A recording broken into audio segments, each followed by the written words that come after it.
अमर चित्र कथा। पौरव और सिकंदर। 2000 वर्ष से भी ज्यादा हुए। राजा पौरव, जिनका राज्य झेलम और रावी नदी के बीच में था, ने झेलम के किनारे अपने विरोधी और तक्षशिला के राजा आम्भी को युद्ध में हराया। आम्भी भाग निकला, पर पौरव के सैनिक उसे पकड़ लाए और पौरव के सामने पेश किया। पौरव ने आम्भी से कहा, तक्षशिला चले जाओ और फिर कभी झेलम के इस पार मत आना। मैं कायरो की सूरत नहीं देखना चाहता। इस पर आम्भी ने कहा, पौरव, याद रखना, एक दिन इसी जगह तुझे मुझसे प्राणों की भीख मांगनी पड़ेगी। पौरव ने कहा, मुंह बंद कर, निकल जा। तक्षशिला लौटकर हारा हुआ आम्भी मन ही मन विचार करने लगा, पौरव को कैसे नीचा दिखाया जाए।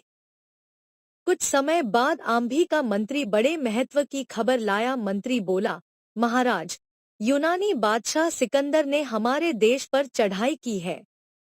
वह भारत के प्रवेश द्वार पर पहुंच भी गया है। उसने नाइसैया में डेरा डाला है। आम्भी ने कहा, अच्छा हुआ, मैं उसे पौरव से लड़ा दूंगा। यो मैं बदला लूंगा। आम्भी नाइसैया, भारत आने की निकटतम चौकी जो काबुल के पास है, जाकर सिकंदर से मिला और बोला, तुम्हें हमसे न अनाज लेना है न पानी, फिर हम तुमसे क्यों लड़े। मेरे राज को अपना ही समझो। सिकंदर, तक्षशिला में तुम्हारा स्वागत है। सिकंदर बोला, सभी राजा तुम्हारे जैसे होते तो कितना अच्छा होता। यह समाचार पौरव को मिला तो वह मन में सोचने लगे, आम्भी, तू समझता क्यों नहीं कि सिकंदर जो चीज छीनने आया है वह अनाज, पानी और जीवन से भी ज्यादा मूल्यवान है, हमारी स्वतंत्रता। पौरव युद्ध की तैयारी करने लगे। मन ही मन सोचने लगे, हम सिकंदर को बता देंगे कि आम्भी जैसे एक देशद्रोही के मुकाबले सैकड़ों पौरव उससे लोहा लेने को तैयार हैं। उधर नाइसैया में सिकंदर बोला, आम्भी, मैंने अपनी फौज के 2 हिस्से कर दिए हैं। एक हिस्से के साथ तुम खैबर दर्रे से सिंधु तक जाओ।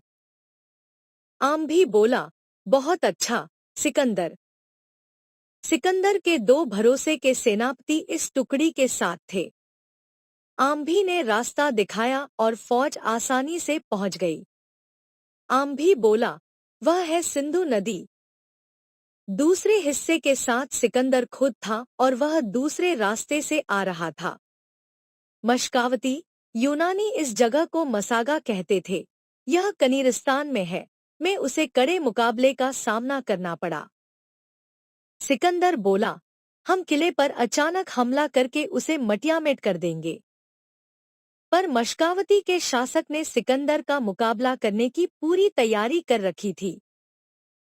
किले की छत पर धनुष बाण लिए सैनिकों को आदेश मिला, साधो निशाना, छोड़ो। और अगले क्षण सिकंदर की एड़ी में एक तीर लगा। सैनिक बोल पड़े, बादशाह घायल हो गए। लेकिन सिकंदर घबराया नहीं, तीर को खींचा और फेंक दिया और सैनिकों से बोला, आगे बढ़े चलो। अगले दिन सिकंदर की बड़े बड़े पत्थर फेंकने वाली मशीनों ने दीवार का एक भाग तोड़ दिया। सिकंदर बोल पड़ा, वाह, दीवार टूटी। लेकिन जब सिकंदर की फौज उस रास्ते किले में घुसने लगी तो मशकावती के सैनिकों ने ऐसा जमकर मुकाबला किया कि सिकंदर को अपनी फौज पीछे हटानी पड़ी। उसी रात को सिकंदर ने अपने फौजी अफसरों के साथ सलाह की। अगले दिन अफसर बोला, दुश्मन हमें किले में नहीं घुसने देता, हमारा मुकाबला करने के लिए हर तरह से तैयार है। सिकंदर बोल, हमें कोई जोरदार तरीका अपनाना होगा। कल फौजी मीनार आगे बढ़ाना और जब वह दीवार से जा लगे तब पुल को नीचे कर देना। और अगले दिन फौजी मीनार को देख महल के सैनिकों ने आश्चर्य से कहा, यह क्या बला है।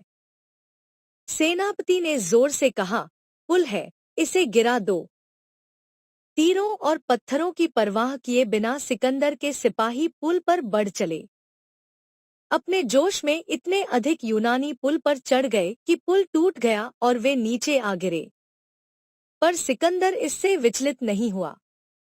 उसने नया पुल बनवाया और खुद आगे आगे चला। पुल पर घमासान लड़ाई हुई। मशकावती का शासक अचानक घायल होकर गिर पड़ा। तब उसकी ओर से लड़ने वाले भाड़े के सैनिक हथियार डालकर सिकंदर से संधि की बात करने लगे। सिकंदर बोला, संधि सिर्फ इस शर्त पर हो सकती है कि तुम लोग किला खाली करो और मेरी तरफ से लड़ो। सैनिक ने कहा, हम तैयार हैं। किले में 7,000 सैनिक थे। वे बीवी बच्चों को लेकर किले से निकल आए। उन्होंने सिकंदर के डेरे के सामने पहाड़ी पर मुकाम किया। वे आपस में बात करने लगे। एक ने कहा, यूनानियों की तरफ से लड़ना मुझे नहीं जंचता। दूसरा बोला, हम क्यों अपने ही भाइयों से लड़ने को तैयार हो गए। उन्होंने मिलकर फैसला किया, चुपचाप निकल चलें, हम पौरव के पास चलें, उनका साथ दें। वे लोग उसी रात रवाना हो गए। परंतु अचानक एक सैनिक चीखा, यूनानी। दूसरा बोला, औरतों और बच्चों को बीच में लेकर घेरा बना लो। उन लोगों की योजना सिकंदर को जासूसों द्वारा मालूम हो गई थी और उसने अपनी फौज भेजी थी। सिकंदर का अफसर बोला, पोरस, पौरव का यूनानी नाम का नहीं, हमारा साथ देना होगा, वरना जान गंवाओगे। सैनिकों का नायक बोला, कायरों का जीवन बिताने से मर जाना अच्छा है। वे लोग सिकंदर की सेना से जूझ पड़े। उनकी औरतें भी हथियार लेकर लड़ी। नतीजा वही हुआ जो होना था। स्त्रियां और पुरुष सभी वीरगति को प्राप्त हो गए। सिकंदर ने आकर देखा और मन में सोचने लगा, कैसे बहादुर लोग थे, काश ये हमारे दुश्मन नहीं, दोस्त होते। सिकंदर आगे बढ़ा। रास्ते में उसने कई दुर्ग जीते। लोग घर बार छोड़कर भाग रहे थे और कह रहे थे, चलकर वरना।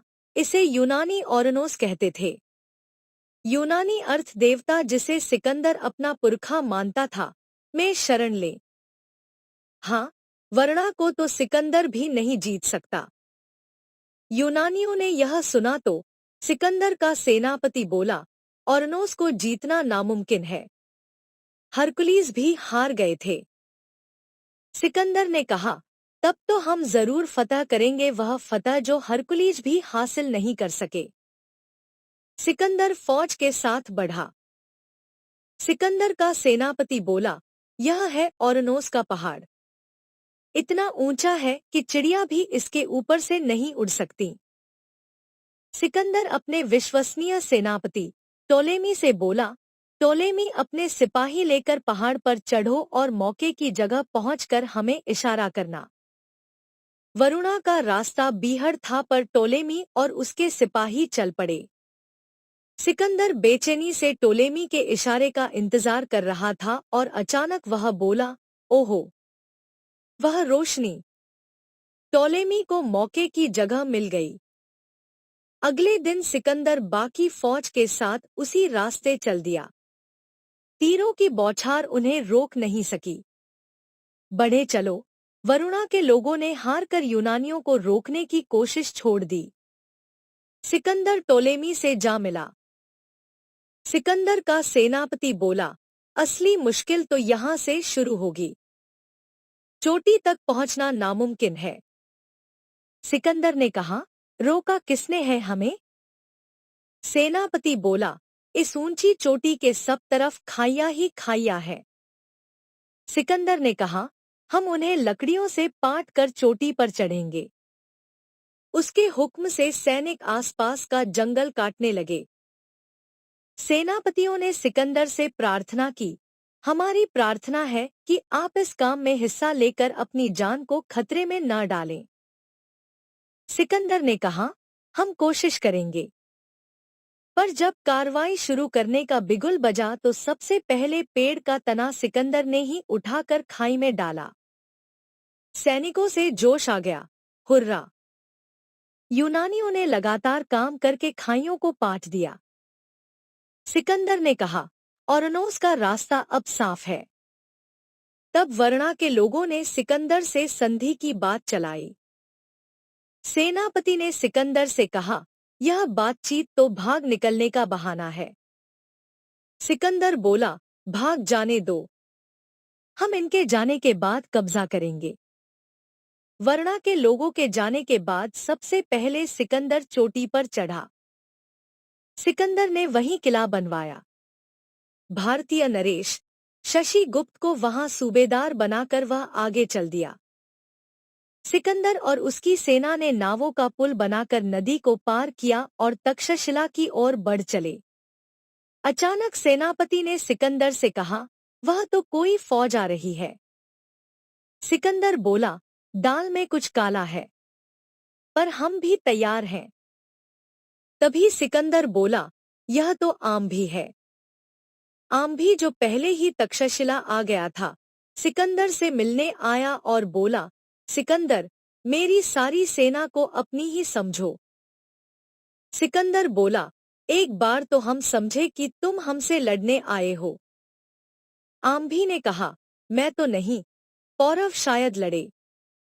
सिकंदर बोला, वह यह गलती न करे तो ही अच्छा है। हम उसे खबर भेजेंगे। पौरव के पास दूत भेजकर सिकंदर तक्षशिला में उसके लौटने की राह देखने लगा। उसके सैनिकों को लड़ाई और कूद से फुर्सत मिली और वे खेलकूद में लग गए। एक दिन सिकंदर बोला, एनिसाक्रेटीज, हम इस मुल्क के दार्शनिकों और संतों से मिलना चाहते हैं। मैंने सुना है कि तक्षशिला में दंडमिस, एक भारतीय संत का यूनानी नाम, बड़े पहुंचे हुए संत है। उन्हें आपके पास लाऊंगा। एनिसाक्रेटीज दंडमिस के पास पहुंचा और बोला, बादशाह सिकंदर आपसे मिलना चाहते हैं। वे तमाम इंसानों के शहंशाह हैं। दंडमिस ने कहा, प्रकाश, शांति और जीवन की सृष्टि ईश्वर ने की है। अतः मेरी दृष्टि में तो वही सबका स्वामी है। मारकाट और युद्ध से उसे घृणा है। एनिसाक्रेटीज बोला, साधु महाराज, आप बादशाह सिकंदर के पास चले तो वे आपको शानदार तोहफे देंगे। दंडमिस बोले, उनकी भेंट मेरे किसी काम की नहीं। ये पत्ते मेरा घर है, ये पेड़ मुझे भोजन देते हैं और यह नदी मेरी प्यास बुझाती है। माँ धरती सब कुछ मुझे देती है। मुझे सिकंदर के पास जाने की जरूरत नहीं। एनिसाक्रेटीज बोला, लेकिन आप नहीं जाएंगे तो सिकंदर आपका सिर कटवा देंगे। दंडमिस ने कहा, सिर भले ही कटवा दे पर मेरी आत्मा को नहीं मार सकता। हम सन्यासियों को सोने का मोह नहीं और मृत्यु का भय नहीं। इसलिए तुम्हारी ये धमकियां व्यर्थ हैं। सिकंदर से कहना मुझे दे सके ऐसी कोई चीज उसके पास नहीं है, इसलिए मैं उसके पास नहीं जाऊंगा। यदि उसे मुझसे कुछ चाहिए तो वह मेरे पास आए। एनिसाक्रेटीज से दंडमिस की बातें सुनकर सिकंदर उनसे मिलने गया। उनको देख वह मन ही मन सोच रहा था, मेरे जैसे महान विजेता से बढ़कर कोई है तो यह सन्यासी है। सन्यासी और योद्धा ने अनेक दार्शनिक विषयों पर चर्चा की। उधर सिकंदर का दूत पौरव के दरबार में उपस्थित हुआ और पौरव से बोला, राजा जी, सिकंदर चाहते हैं कि आप उन्हें कर अदा करें और अपने राज की सीमा पर आकर उनसे मिलें। पौरव मुस्कराए और कहा, सिकंदर से मिलने आऊंगा, सेना लेकर युद्ध के मैदान में। अपने वचन के अनुसार पौरव झेलम नदी के किनारे पहुंच गए और बोले, नदी में बाढ़ अच्छे समय पर आई है। सिकंदर को पार करने में कठिनाई होगी। सिकंदर अपनी सेना के साथ दूसरे किनारे पर आया। सेनापति बोला, नदी में बाढ़ आई है, कैसे पार करें? सिकंदर ने कहा, मुझे नदी से अंदेशा नहीं, अंदेशा है तो पोरस से। कोई तरीका सोचना होगा। उस रात पौरव को शोरगुल सुनाई दिया। उन्होंने सोचा, सिकंदर नदी पार करने की कोशिश कर रहा है। पौरव तुरंत अपने डेरे से बाहर निकले और उनके सेनापति भी आ गए और उनको बताया, राजन, यूनानी नदी के किनारे किनारे जा रहे हैं। उसी का शोर सुनाई दे रहा है। पौरव ने कहा, तो हमारी सेना उस शोर की दिशा में जाएगी, नदी के इस किनारे। पौरव सेना के साथ निकल पड़े। पौरव का सेनापति बोला, हो हल्ला तो इतना कर रहे हैं पर नदी पार नहीं करते। पौरव ने कहा, यह साहस कहाँ उनमें, हम आज हो गए हैं। पौरव अपने डेरे में लौट आए। पौरव कई बार सेना लेकर गए पर हर बार यही देखा कि यूनानी केवल हो हल्ला मचाते हैं, नदी पार करने की कोशिश नहीं करते। वे अपने सेनापति से बोले, जितनी बार यूनानी निकले उतनी ही बार हम भी आगे जाएं, इससे कोई लाभ नहीं। वे जब नदी पार करने की कोशिश करेंगे तभी हम सेना लेकर निकलेंगे। कुछ दिनों बाद सिकंदर के शिविर में उसके सेनापति ने उसको बताया, हमारे सिपाहियों के निकलने पर अब पोरस कोई कार्रवाई नहीं करता।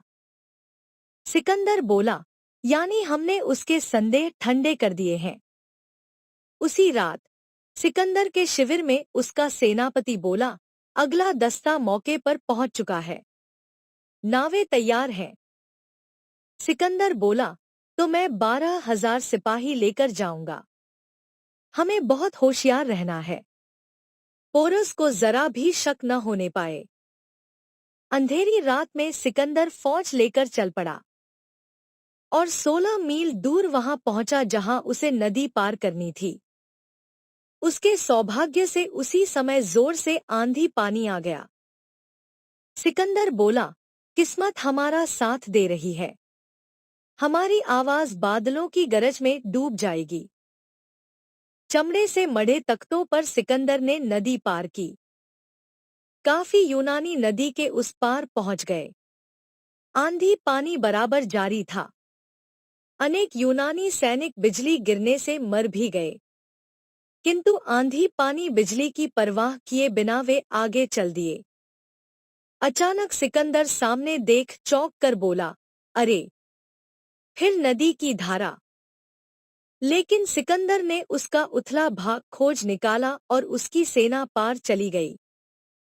उधर पौरव अपने डेरे में ही थे और मन ही मन सोच रहे थे, सिकंदर की नीति समझ में नहीं आती। वह सर्दी शुरू हो जाने के बाद नदी पार करेगा क्या? तभी एक सिपाही भागा भागा आया और बताया, स्वामी, यूनानी यहाँ से 16 मील पर मैदान में नदी पार कर रहे हैं। पौरव ने कहा, सच? पौरव ने अपने पुत्र को आज्ञा दी, सैनिक लेकर मैदान को जाओ। सिकंदर और आगे न बढ़ने पाए। पुत्र बोला, मैं अभी जाता हूँ, पिताजी। पौरव का पुत्र सैनिक लेकर चल पड़ा। अचानक वह चिल्लाया, दलदल, रुक जाओ, पर घोड़ा उसमें धंस गया पर सवार कूदकर बच निकला। पौरव का पुत्र बोला, हमें दूसरे रास्ते जाना होगा। इस प्रकार राजकुमार को पहुंचने में देर हो गई। तब तक सिकंदर के सैनिक पार आ चुके थे। सिकंदर अपनी सेना से बोला, पोरस की फौज आ गई, तैयार हो जाओ। दोनों सेनाओं में लड़ाई छिड़ी, लेकिन राजकुमार के मरते ही सैनिक चिल्ला उठे, राजकुमार मारे गए, भागो। तब पौरव विशाल सेना लेकर लड़ने आए। पौरव की मोर्चाबंदी से सिकंदर बहुत प्रभावित हुआ और बोल उठा, आखिर मुझे अपने जोड़ का आदमी मिला।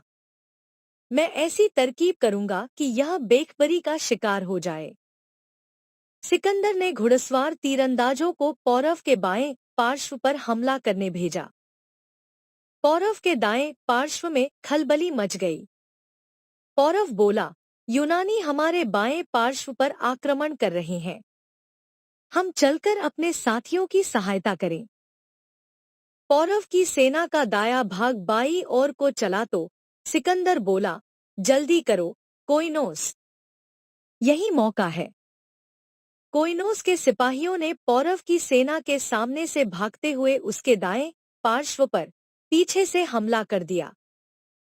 पौरव अपनी सेना से बोला, घबराओ मत, लड़ जाओ इनसे। पिछली रात को जोर की बरसात हुई थी। धरती गीली और फिसलन भरी थी, इसलिए पौरव के सैनिक अपने भारी भरकम धनुष धरती पर टिका नहीं पाते थे। वे आपस में कह रहे थे, हे प्रभु, आज जैसे बुरे दिन ही होनी थी यह लड़ाई। काश पिछली रात बरसात न हुई होती। फिर भी पौरव ने हिम्मत नहीं हारी। उन्होंने धावा बोला और कई यूनानी योद्धा उनके हाथियों के पांवों तले रौंदे गए। उनके रथ चकनाचूर हो गए। हाथियों के कारण यूनानियों के छक्के छूटने लगे। तभी सिकंदर चीखा, हाथियों को भालों से घायल करो, सवारों को मारो। यूनानियों के भाले लगने से हाथियों में भगदड़ मच गई और पौरव के सैनिक अपने ही हाथियों के शिकार होने लगे। पौरव के बहुत से सैनिक डरकर मैदान से भागने लगे, फिर भी वे स्वयं लड़ते रहे। पौरव इतने घायल हो गए कि उन्हें मूर्छा आने लगी। तब उनका हाथी धीमे से बैठ गया और पौरव को नीचे उतरते देख यूनानी कहने लगे, क्या हार मान लेगा अब? पौरव हाथी के सामने आए और हाथी धीरे धीरे सूंड से उनके शरीर से तीर निकालने लगा। यह देख यूनानी आश्चर्य से कहने लगे, यकीन नहीं होता। पौरव ने प्यार से स्वामिभक्त हाथी को थपथपाया और बोला, खड़ा हो जा मेरे दोस्त, फिर से लड़ने योग्य हो गया हूं मैं। हाथी तुरंत खड़ा हो गया और पौरव नए जोश से यूनानियों पर वार करने लगे। सिकंदर पौरव का अदम्य शौर्य देखकर अचंभे में आ गया और मन में सोचने लगा, मैंने योद्धा बहुत देखे हैं पर ऐसा नहीं देखा, कब तक यह इस तरह हमारा सामना कर पाएगा? इसे बचाना होगा। आम भी वहीं था। सिकंदर ने उससे कहा, जाकर पोरस को हथियार डालने को कहो। आम्भी ने पौरव की ओर घोड़ा बढ़ाया। वह खुश होकर सोच रहा था, यह मेरे जीवन का सबसे सुंदर क्षण है। आज मेरे शत्रु की नाक नीची होगी। आम्भी पौरव के सामने जाकर बोला, पौरव, सिकंदर के सामने घुटने टेक दो। पौरव घायल थे पर उन्होंने भाला उठाया और अरे कायर कहकर आम्भी पर चला दिया। आम्भी भाग खड़ा हुआ। इससे भाले का निशाना चूक गया। तब पौरव के पुराने मित्र मेरोस ने उनसे कहा, पौरव, युद्ध के परिणाम को वीरों की तरह स्वीकार करो। सिकंदर के पास चलो। पौरव हाथी से उतरे और मेरोस से बोले, पहले मुझे पानी पिलाओ। मेरोस ने कहा, अभी लाता हूं। पानी पीने से पौरव को कुछ ताजगी मालूम हुई। फिर वे मेरोस से बोले, अब मुझे ले चलो सिकंदर के पास। सिकंदर को पौरव के निर्णय की खबर मिली तो उसने कहा, मैं खुद उनकी अगवानी करूंगा। पौरव को आते देखकर सिकंदर ने अपना घोड़ा रोक दिया और मन में सोचने लगा, वैसे ही आ रहा है जैसे लड़ाई के बाद एक बहादुर दूसरे बहादुर के सामने आता है। सिकंदर घोड़े से उतरकर पौरव की ओर आगे बढ़ा और उससे बोला, पोरस बताओ, तुम्हारे साथ कैसा बर्ताव किया जाए? पौरव बोले, वैसा ही सिकंदर, जैसा एक राजा दूसरे राजा के साथ करता है। पौरव का जवाब सिकंदर के दिल में उतर गया। सिकंदर